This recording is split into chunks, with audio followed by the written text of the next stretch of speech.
শুভ সকাল, আসসালামু আলাইকুম। চলে আসলাম আজকে সকালবেলা রান্না করার জন্য। সকালে উঠে দেখতেছি যে খাবার কিছু নাই, তরকারিও নাই। রাতের বেলা ডাল দিয়ে ডিম দিয়ে রান্না করছিলাম, শেষ হয়ে গেছে।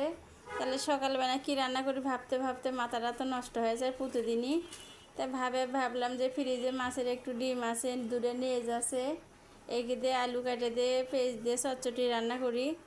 তাহলে সোলপোল খেয়ে দোকানে যেতে পারবে না, আমরা বাড়ির মানুষও খেতে পারবো না। তাই এই জন্য চলে আসলাম ডিম আর আলু দিয়ে চচ্চড়ি করার জন্যে।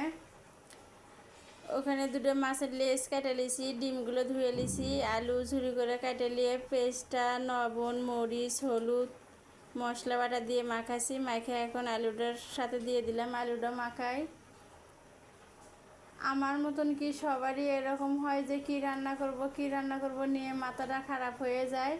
আর আমাদের পরিবারের মানুষ বেশি, যখনই যে তরকারি রান্না করব তখনই শেষ হয়ে যায়, থাকে না। আর এতে করে আরও মাথাটা খারাপ হয়ে যায়। একবেলার তরকারি একবেলায় শেষ হয়ে যায়, 3 বেলা রান্না করবে গেলে কত কিছু লাগিয়ে রান্না করার জন্যে। আর সকালবেলা উঠে তো এত কিছু রান্না করার মন চায় না। তো সকালবেলা সোলফুল দোকানে চলে যাবে, দুই ছেলে দোকানে যাবে, এক ছেলে চলে গেছে সকালবেলা।